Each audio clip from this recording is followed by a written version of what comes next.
This video discusses one of our three writers for this week.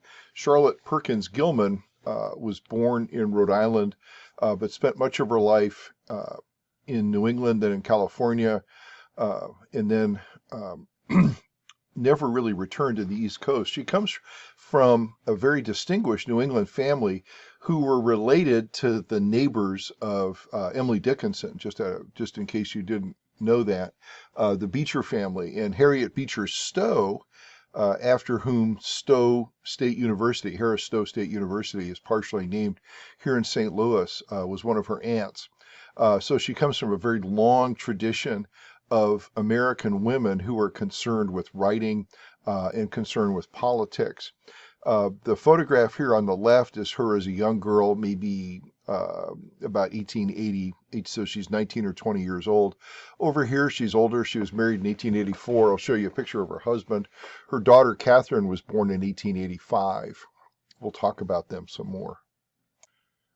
This is one of the most famous things that Gilman ever said. There is no female mind. The brain is not an organ of sex. Might as well speak of a female liver. And very much like other feminists of her time, Charlotte Perkins Gilman was always looking for ways to point out the equality of men and women, that fundamentally, intellectually, they were identical. Yet the roles that were shaped around them by the society in which she lived were such that women were really second-class citizens. At the time she was born, of course, they couldn't vote. But it has to be said that a lot of men couldn't vote in this period. Universal suffrage for men didn't really come about until after the Civil War. And of course, African American men could vote for only a few years after the Civil War. But the role of women economically, legally, intellectually was very complicated in this period, but also very constrained. And Gilman spent her entire life pushing back against the notion that men and women were not fundamentally equal. Although we regard her as a feminist, and many people regard her as a particularly strident feminist, she was married twice. She came from an unhappy family. Her father deserted the family when she was a toddler and never came back. And so her mother, her sister, and she were raised in fairly straitened circumstances in the 1860s and 70s. And her mother supposedly withheld any physical love from her, hugs and, touches and things, because she didn't want her to be disappointed by a man. I have no idea why that's the case, but that's the case. She married Charles Walter Stetson in 1884. He was an artist from Providence. And then they had a daughter, Catherine, and there's an infant picture of her here, and then there's a little older picture of her in 1885. Gilman and Stetson eventually divorced in the early 1890s, but they separated at some point in the late 1880s, and she moved to Pasadena, California, which is actually where her daughter spent most of her life.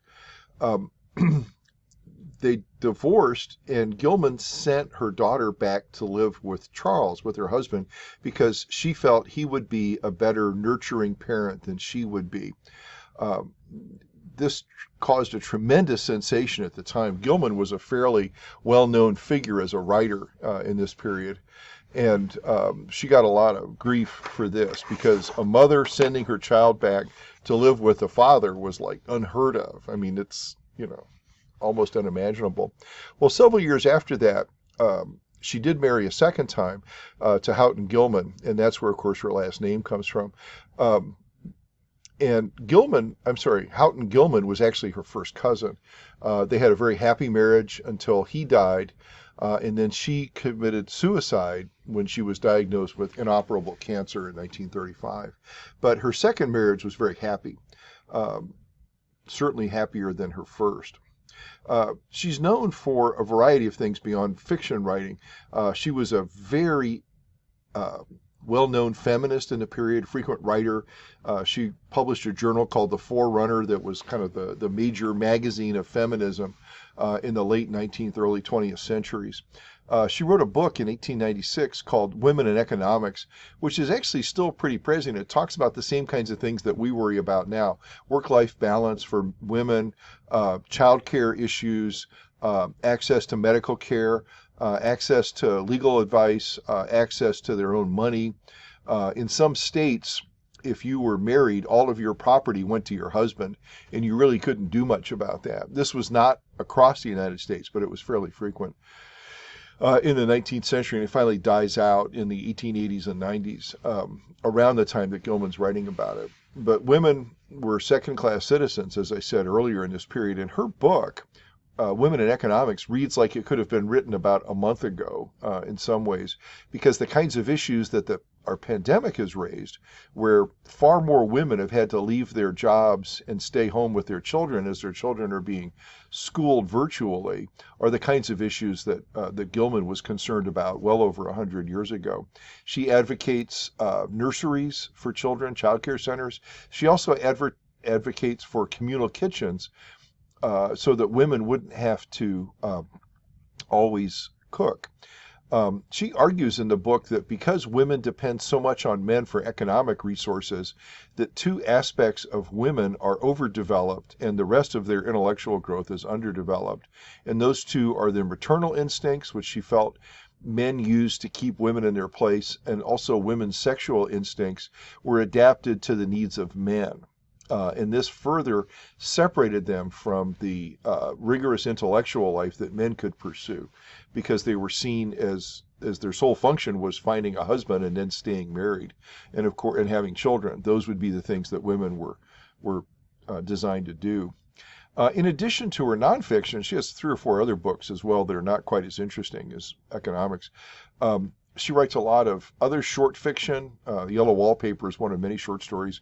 She has a few novels, but maybe the most interesting is one called Herland, which is about a mythical sort of island where there aren't any men.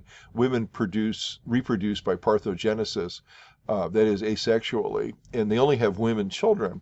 And so this becomes this odd place of nothing but women who form a cooperative, humanistic kind of society that everybody's pleased with. In the story, 3 men adventurers come there and sort of upset the apple cart. But it's a really interesting work of science fiction. If you're a science fiction kind of person, like almost all science fiction, it's political, and specifically feminist politics in this period. As all of you know, women in the United States couldn't vote until 1920, although there were some Western states where they could vote for territorial and state elections earlier than that.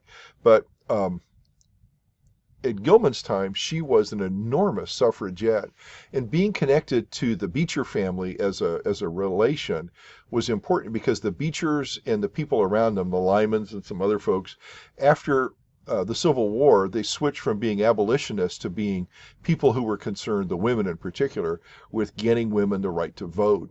And this lasts really until 1920. It's about a 60-year struggle for women to get the vote in the United States. You could probably go back to the Seneca Falls Convention of 1851, where Susan B. Anthony becomes famous for advocating for women to vote, to start the suffragette movement in the United States. But it takes forever until women are finally given the right to vote. And Gilman was very much a part of that struggle.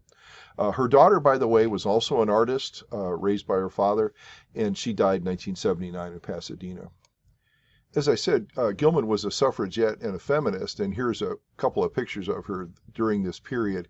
This is one that's taken about the time that Herland is published, and then we see her in 1913 at a suffragette rally. And she was perhaps the most public of women suffragettes during this period. Other women get a lot of credit, but sort of the intellectual and literary heft of the movement is largely due to Gilman. She actually made a living as a lecturer and as a writer and as a journalist, so she certainly practiced what she preached. This little card down here on the bottom was one of the flyers that she would use. She was frequently quoted about issues like milk supply and how politics governs that. It wasn't really until the Pure Food and Drug Act in 1912 that milk was regulated in any way. And modern foods, as we know them, existed in the sense that the technology was there, but there was no oversight. There was no sanitation regulations, so people could sell the most awful things and claim, oh, it's pure milk or pure food or pure this. But there was nothing to back that up. And it wasn't really until Theodore Roosevelt and the progressive movement that you see some changes. And I mentioned that in a video I made a few weeks ago.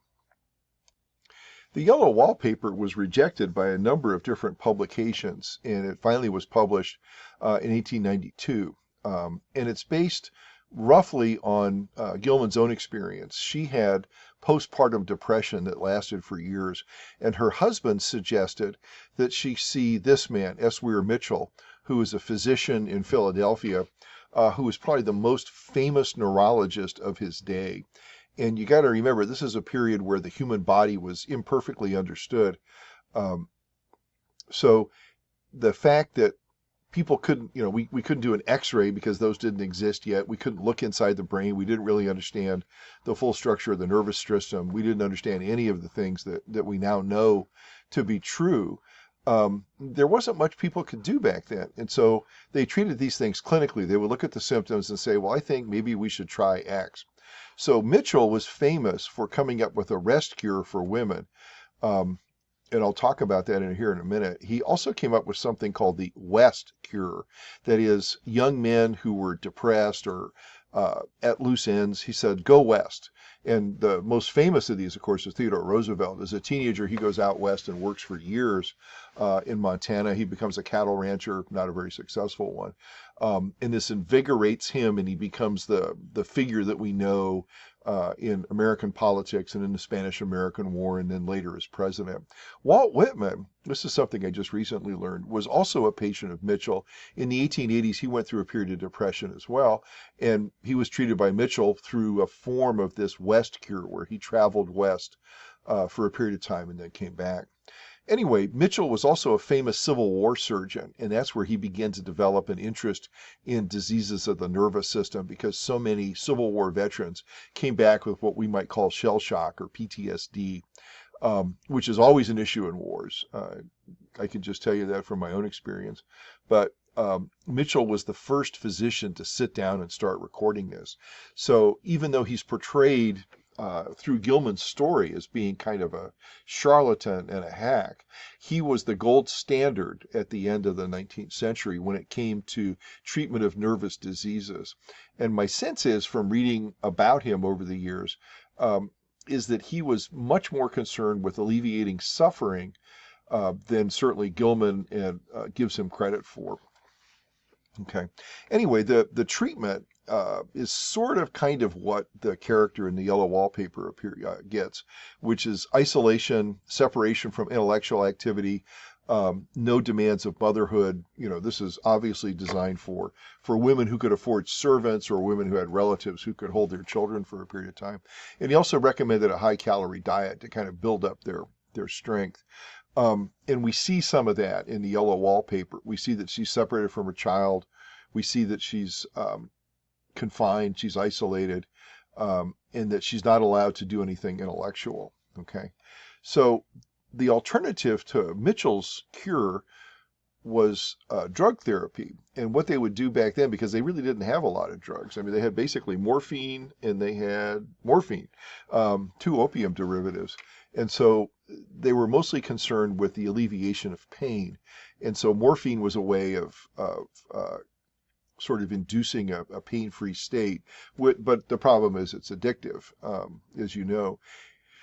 Later in the course, we'll look at a play called Long Jay's Journey into Night, where the main woman character in the story is a morphine addict. So we'll see. So that's a little bit of the background. But Mitchell, if we look at him through the story, if we see the reference to him that's in the story, and we read a little bit about him from Gilman's point of view, in our textbook, you'll see there's a section called Why I Wrote the Yellow Wallpaper, where Gilman talks about why she wrote it. We see Mitchell in a pretty negative light, but other people, of course, saw him in a very different light, that he was considered to be progressive and advanced compared to his contemporaries. This is the last slide. The story is really pretty simple. Our unnamed narrator is put into a country house to be isolated to go through this rest cure because she's depressed after the birth of her child. And the house is weird. It's been not lived in for a long time. The furnishings are odd. It's kind of run down. The top floor is some kind of nursery that is a place for children, but that's where the narrator's husband, John, who's a physician, installs her. And that's where she stays for a summer where they're having their own house worked on. Okay. Her child's being taken care of by a sister named Mary. My assumption is that it's the narrator's sister, but we're never told that. The husband's sister, Jenny, is the nurse, and you'll meet her as sister, and then you'll meet her as Jenny in the story, just so you won't be confused. During this summer period, the narrator's sister, Nellie, and her mother and and Nellie's children come to visit for the 4th of July, which is kind of a significant date. It's kind of the midpoint of the story, because it's partly the midpoint of the summer. It's also, if you think about it, as a day we associate with independence and freedom, things that this woman doesn't have. She's happy enough at first, but she's sad she can't write. And then over time, the narrator, whose name we never know,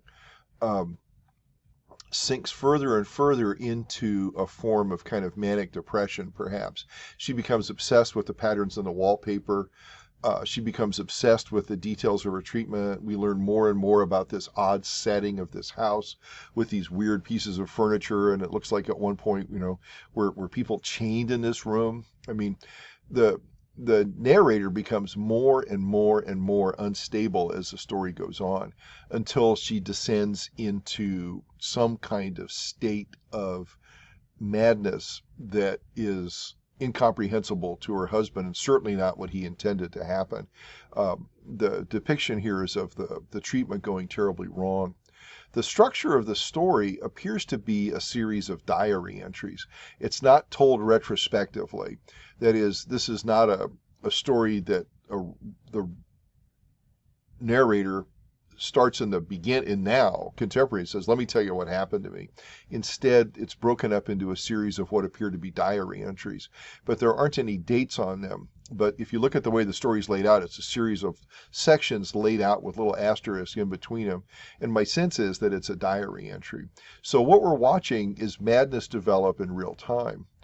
To me, some of the interesting things about this story is, in fact, this depiction of madness.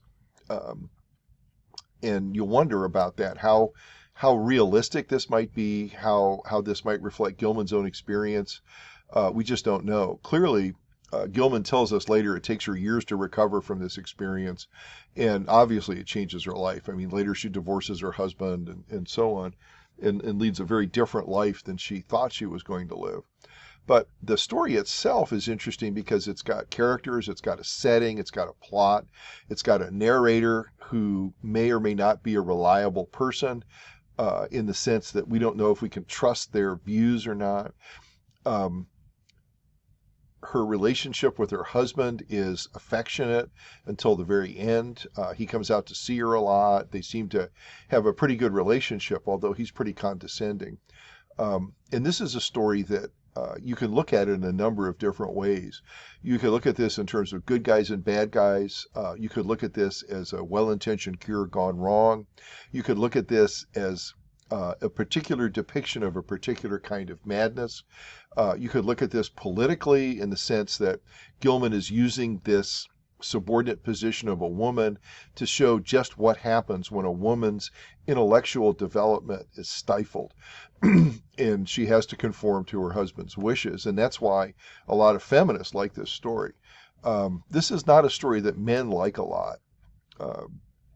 I'll be interested to see what your reactions are. But again, what I would look at here are some of these issues and just see, do you see this politically? Do you see it as a feminist story? Do you see it as a psychological story? Do you see it as a conventional story in some ways, or a story that uses conventional structures like plot, character, setting, things like that, and language to project a particular point of view? I think I'll leave it at that. We'll see what you do with it. Thank you.